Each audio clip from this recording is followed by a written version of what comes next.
In March, as claims about the dangers and ineffectiveness of coronavirus vaccines spun across social media and undermined attempts to stop the spread of the virus, some Facebook employees thought they had found a way to help. By altering how posts about vaccines are ranked in people's news feeds, researchers at the company realized they could curtail the misleading information individuals saw about COVID-19 vaccines and offer users posts from legitimate sources like the World Health Organization. Given these results, I'm assuming we're hoping to launch a SAP, one Facebook employee wrote, responding to the internal memo about the study. Instead, Facebook shelved some suggestions from the study. Other changes weren't made until April, when another Facebook researcher suggested disabling comments on vaccine posts in March until the platform could do a better job of tackling anti-vaccine messages lurking in them. That proposal was ignored. Critics say the reason Facebook was slow to take action on the ideas is simple. The tech giant worried it might impact the company's profits. Why would you not remove comments? Because engagement is the only thing that matters, said Imran Ahmed, the CEO of the Center for Countering Digital Hate, an internet watchdog group. It drives attention, and attention equals eyeballs, and eyeballs equal ad revenue. In an emailed statement, Facebook said it has made considerable progress this year with downgrading vaccine misinformation in users' feeds. Facebook's internal discussions were revealed in disclosures made to the Securities and Exchange Commission and provided to Congress in redacted form by former Facebook employee turned whistleblower Frances Hodgins' legal counsel. The redacted versions received by Congress were obtained by a consortium of news organizations, including the Associated Press. The trove of documents shows that in the midst of the COVID-19 pandemic, Facebook carefully investigated how its platforms spread misinformation about life-saving vaccines. They also reveal rank-and-file employees regularly suggested solutions for countering anti-vaccine content on the site, to no avail. The Wall Street Journal reported on some of Facebook's efforts to deal with anti-vaccine comments last month. Facebook's response raises questions about whether the company prioritized controversy and division over the health of its users. These people are selling fear and outrage, said Roger McName, a Silicon Valley venture capitalist and early investor in Facebook who is now a vocal critic. It is not a fluke, it is a business model. Typically, Facebook ranks posts by engagement, the total number of likes, dislikes, comments, and reshares. That ranking scheme may work well for innocuous subjects like recipes, dog photos, or the latest viral sing-along. But Facebook's own documents show that when it comes to divisive public health issues like vaccines, engagement-based ranking only emphasizes polarization, disagreement, and doubt. To study ways to reduce vaccine misinformation, Facebook researchers changed how posts are ranked for more than 6,000 users in the US, Mexico, Brazil, and the Philippines. Instead of seeing posts about vaccines that were chosen based on their popularity, these users saw posts selected for their trustworthiness. The results were striking: a nearly 12% decrease in content that made claims debunked by fact-checkers and an 8% increase in content from authoritative public health organizations such as the WHO or U.S. Centers for Disease Control. Those users also had a 7% decrease in negative interactions on the site. Employees at the company reacted to the study with exuberance, according to internal exchanges included in the whistleblower's documents. Is there any reason we wouldn't do this?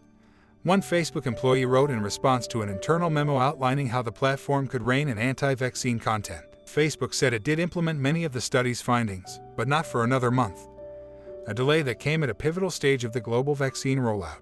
In a statement, company spokeswoman Danny Lever said the internal documents don't represent the considerable progress we have made since that time in promoting reliable information about COVID-19 and expanding our policies to remove more harmful COVID and vaccine misinformation. The company also said it took time to consider and implement the changes. Yet the need to act urgently couldn't have been clearer. At that time, states across the U.S.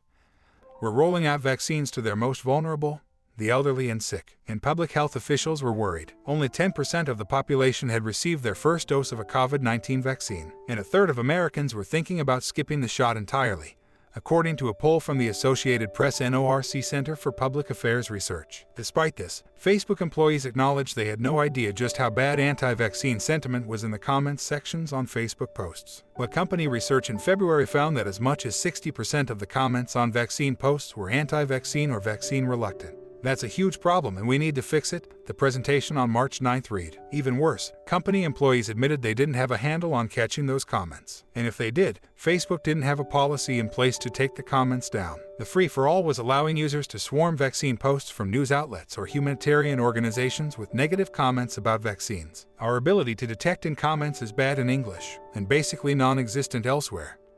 Another internal memo posted on March 2nd said, Los Angeles resident Derek Barris, an author and fitness instructor, sees anti-vaccine content thrive in the comments every time he promotes immunizations on his accounts on Instagram, which is owned by Facebook. Last year, Beres began hosting a podcast with friends after they noticed conspiracy theories about COVID-19 and vaccines were swirling on the social media feeds of popular health and wellness influencers. Earlier this year, when Beres posted a picture of himself receiving the COVID-19 shot, some on social media told him he would likely drop dead in 6 months' time. The comments section is a dumpster fire for so many people, Beres said. Anti-vaccine comments on Facebook grew so bad that even as prominent public health agencies like UNICEF and the World Health Organization were urging people to take the vaccine, the organizations refused to use free advertising that Facebook had given them to promote inoculation.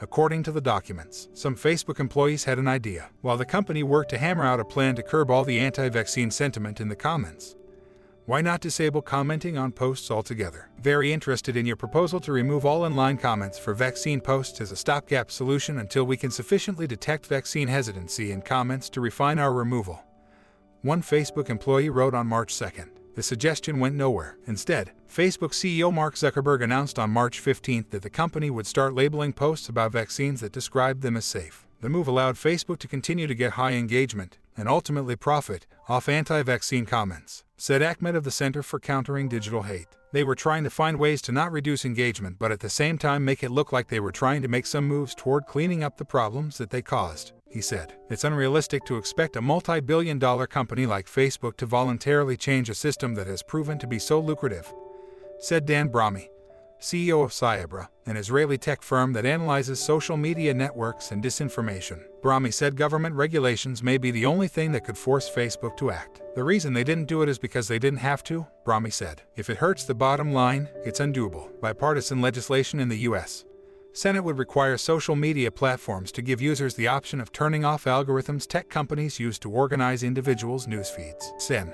John Thune, our South Dakota, a sponsor of the bill, asked Facebook whistleblower Hodgin to describe the dangers of engagement-based ranking during her testimony before Congress earlier this month. She said there are other ways of ranking content, for instance, by the quality of the source, or chronologically, that would serve users better. The reason Facebook won't consider them, she said, is that they would reduce engagement. Facebook knows that when they pick out the content, we spend more time on their platform, they make more money, Hodgin said. Hodgin's leaked documents also reveal that a relatively small number of Facebook's anti-vaccine users are rewarded with big page views under the tech platform's current ranking system. Internal Facebook research presented on March 24th warned that most of the problematic vaccine content was coming from a handful of areas on the platform. In Facebook communities where vaccine distrust was highest, the report pegged 50% of anti-vaccine page views on just 111, or 0.016%, of Facebook accounts. Top producers are mostly users serially posting content to feed, the research found. On that same day, the Center for Countering Digital Hate published an analysis of social media posts that estimated just a dozen Facebook users were responsible for 73% of anti-vaccine posts on the site between February and March. It was a study that Facebook's leaders in August told the public was faulty,